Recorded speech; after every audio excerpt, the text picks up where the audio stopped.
ಮೇ 1ನೇ ತಾರೀಕು ಏನು ಸುಹಾಸ್ ಶೆಟ್ಟಿಯ ಕೊಲೆ ಆಗಿದೆ, ಅದಕ್ಕೆ ಸಂಬಂಧಪಟ್ಟ ಹಾಗೆ ಒಂದಷ್ಟು ವಿಚಾರಗಳನ್ನು ಹಂಚಿಕೊಳ್ಳಿಕ್ಕೋಸ್ಕರ ಇವತ್ತು ಪತ್ರಿಕಾಗೋಷ್ಠಿಯನ್ನು ಕರೆದಿದ್ದೀವಿ.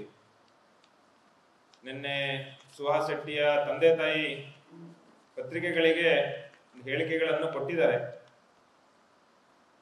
ಅಂದ್ರೆ ಇವರು ನಿಜವಾಗಿಯೂ ನೈಜ ಅಪರಾಧಿಗಳನ್ನ ಬಂಧಿಸಿದಾರೋ ಅಥವಾ ಇದನ್ನ ಕೇಸನ್ನ ದಾರಿ ತಪ್ಪಿಸಲಿಕ್ಕೆ ಪ್ರಯತ್ನ ಮಾಡ್ತಾ ಇದ್ದಾರೋ ಆ ರೀತಿಯ ಒಂದು ಅನುಮಾನ ಇದೆ. ಈ ಕೇಸನ್ನ ಎನ್ಐಗೆ ಒಪ್ಪಿಸಬೇಕು ಅನ್ನುವಂತಹ ಒಂದು ಹೇಳಿಕೆಯನ್ನು ಸುಹಾಸ್ ಶೆಟ್ಟಿಯ ತಂದೆ ತಾಯಿ ಅದನ್ನು ಮಾಡಿ ಹೇಳಿದ್ದಾರೆ. ನಮಗೂ ಒಂದಷ್ಟು ಈ ಕೇಸಿಗೆ ಸಂಬಂಧಪಟ್ಟ ಹಾಗೆ ಒಂದಷ್ಟು ಬಲವಾದ ಅನುಮಾನಗಳಿದೆ. ಸುಹಾಸ್ ಶೆಟ್ಟಿಯ ಕೊಲೆ ಈಗಾಗಲೇ ಡಿಪಾರ್ಟ್ಮೆಂಟ್ ಯಾವ ರೀತಿ ಅದನ್ನ ಹೇಳಿದೆ ಅಂತಂದ್ರೆ, ಇದೊಂದು ಫಾಜಿಲ್ ಕೇಸಿನ ಒಂದು ಪ್ರತೀಕಾರ. ಅವನ ತಮ್ಮ ಈ ಕೇಸ್ನಲ್ಲಿದ್ದಾನೆ ಅನ್ನೋ ಹಂತಕ್ಕೆ ಅದನ್ನ ತಂದು ಆ ಕೇಸನ್ನು ಒಟ್ಟು ನಿಲ್ಲಿಸಿದ್ದಾರೆ.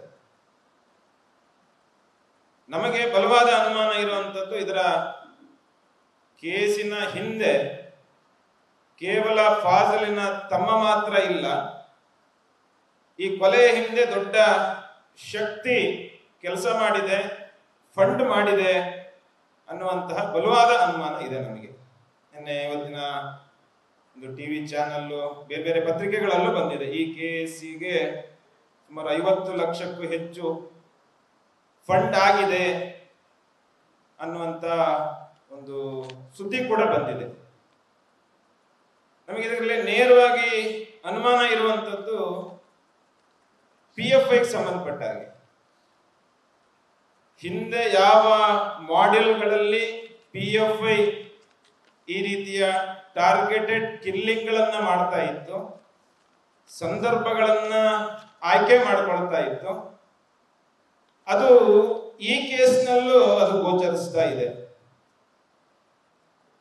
ಹಿಂದೆ ಪ್ರವೀಣ್ ನೆಟ್ಟಾರ್ ಹತ್ಯೆ ಆಗ್ಬೇಕಾದ್ರೆ ಅದಕ್ಕಿಂತ 1 ವಾರದ ಮುಂಚೆ ಒಬ್ಬ ಸಾಮಾನ್ಯ ಮುಸಲ್ಮಾನ, ಮಾಡಿದವರು ಯಾರು ಗೊತ್ತಿಲ್ಲ, ಅವನು ಯಾರು ಅಂತಾನೂ ಗೊತ್ತಿಲ್ಲ, ಆ ಕೇಸ್ ಆಗಿ 1 ವಾರದ ನಂತರದಲ್ಲಿ ಪ್ರವೀಣ್ ನೆಟ್ಟಾರನ್ನ ಹತ್ಯೆ ಮಾಡಿದ್ರು. ಇಲ್ಲೂ ಕೂಡ ಯಾವುದು ಕುಡುಪಲ್ಲಿ ಒಂದು ಘಟನೆ ಆಗಿದೆ, ಅಶ್ರಫ್ ಅನ್ನುವಂಥದ್ದು. ಅದು ಏನೋ ಉದ್ದೇಶಪೂರ್ವಕ, ಅವನು ಯಾರು, ಅದ ಹಿನ್ನೆಲೆ ಆ ಥರದ್ದೇನಿಲ್ಲ. ಆದ್ರೆ ಒಬ್ಬ ಅಶ್ರಫ್ ಅನ್ನುವಂತ ಹತ್ಯೆ ಆಗಿದೆ. ಅದಾಗಿ 3 ದಿವಸಕ್ಕೆ ಈ ಕೊಲೆ ಆಗಿದೆ. ಅಂದ್ರೆ ಈ PFI ಮಾಡೆಲ್ ಅಂತ ನಾವೇನ್ ಹೇಳ್ತೀವಿ, ಆ ಮಾಡೆಲ್ ಇಲ್ಲಿ ವರ್ಕ್ ಆಗಿದೆ. ಆ ಘಟನೆಯ ಕೊಲೆ ಘಟನೆಯ ಒಂದು ವಿಡಿಯೋ ರೆಕಾರ್ಡ್ ಆಗಿದೆ. ಅಲ್ಲೂ ಕೂಡ ಯಾರು ಕಡ್ದಾಯ್ತು, ಕೊಲೆ ಆಯ್ತು, ಇನ್ನೇನು ಕಾರ್ ಹತ್ತು ಹೋಗ್ಬೇಕು ಅಂತಂದಾಗ ಅವ್ರಿಗೇನು ಅಲ್ಲಿ ಯಾವುದೇ ಅರ್ಜೆನ್ಸಿ ಏನು ಕಾಣ್ತಿರ್ಲಿಲ್ಲ. ಯಾವುದೋ ಗಡಿ ಬಿಡಿಯಲ್ಲಿ ಮಾಡಿದ್ದಾರೆ, ಏನೋ ಆತರದಲ್ಲಿ ಮಾಡಿದ್ದಾರೆ, ಆ ಥರದ್ದೇನೋ ಅಲ್ಲಿ ಕಾಣಲಿಲ್ಲ. ಅಂದ್ರೆ ಕೊಚ್ಚಿದರೆ ಅವನು ಸಾಯ್ತಾನೆ ಅನ್ನೋ ಖಾತ್ರಿ ಆದ್ಮೇಲೆ ಆರಾಮವಾಗಿ ಆ ಕಾರನ್ನ ಹತ್ತು ಹೋಗುವಂಥದ್ದು ದೃಶ್ಯ ಅದು ರೆಕಾರ್ಡ್ ಆಗಿದೆ. ಅಂತಂದ್ರೆ